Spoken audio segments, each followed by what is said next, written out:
Hi friends, एक बार फिर से हाजिर हूँ मैं आपके लिए एक नई कहानी लेकर। आज की हमारी कहानी बहुत ही इंटरेस्टिंग और बहुत ही मज़ेदार होने वाली है, इसलिए आपसे रिक्वेस्ट है कि वीडियो को पूरा ज़रूर देखिएगा। तो चलिए बिना किसी देरी के शुरू करते हैं हमारी आज की कहानी।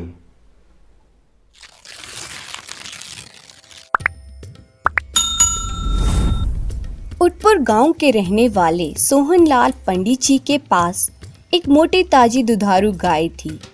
ये गाय किसी ने उन्हें दान में दी थी। गाय के कारण घर में दूध, दही, घी की कोई कमी नहीं थी। खा पीकर पंडित जी भी मोटे तगड़े होते जा रहे थे।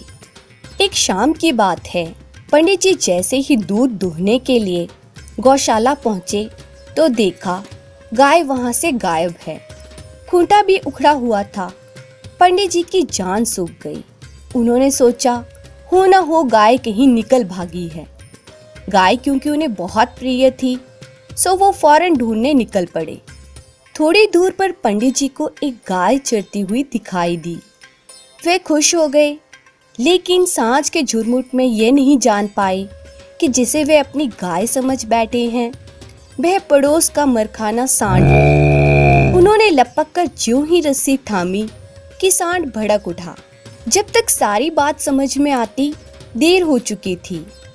सांड हुंकारता हुआ उनके पीछे दौड़ पड़ा। थुलथुल शरीर वाले पंडित जी हांफते हांफते गिरते पड़ते भाग खड़े हुए। भागते भागते उनका दम निकला जा रहा था और सांड था कि हार मानने को तैयार ही नहीं था।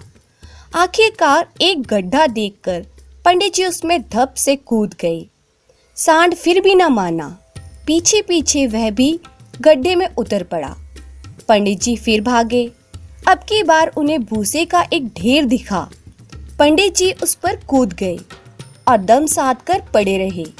सांड ने भूसे के दो एक चक्कर लगाए और थोड़ी देर कर ठहर कर इधर उधर उन्हें तलाशता रहा, फिर चला गया।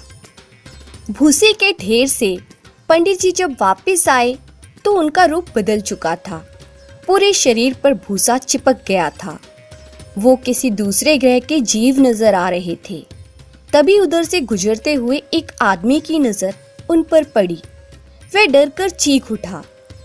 उसकी चीख सुनकर 10-20 आदमी मदद के लिए आ गए।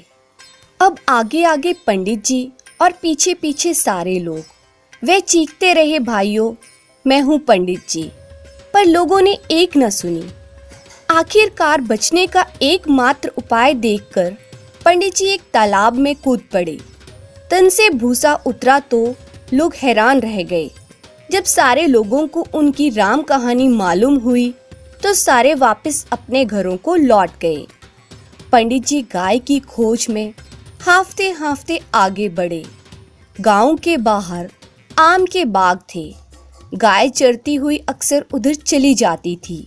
पंडित जी मन में एक आशा की किरण लिए हुए आगे बढ़े। उन दिनों आम पकने लगे थे।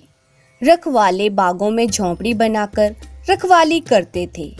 जब उन्होंने चुपके चुपके किसी को बाग में घुसते देखा तो लाठी लेकर शोर मचाते हुए उस ओर दौड़ पड़े जिस ओर से पंडित जी आ रहे थे। पंडित जी के होश उड़ गए। वे सिर पर पैर रखकर भाग खड़े हुए। भागते भागते वो एक खेत में पहुंचे। खेत में खरबूजे और ककड़ियां लगी हुई थी। खेत के रखवालों ने गोल मटोल पंडित जी को देखा तो समझा कोई जानवर घुस आया है। वे लाठियां और जलती मशाले लेकर उनके पीछे लपक लिए। अब पंडित जी का धैर्य टूट गया। इस बार भागे तो सीधा घर जाकर रुके। उनकी हालत देखकर पंडिताइन ने पूछा, क्यों जी, कहाँ से आ रहे हो? पंडित जी हांफते हुए बोले, मैं गाय की खोज में दुबला हो गया और तुम पूछती हो कि कहाँ से आ रहे हो।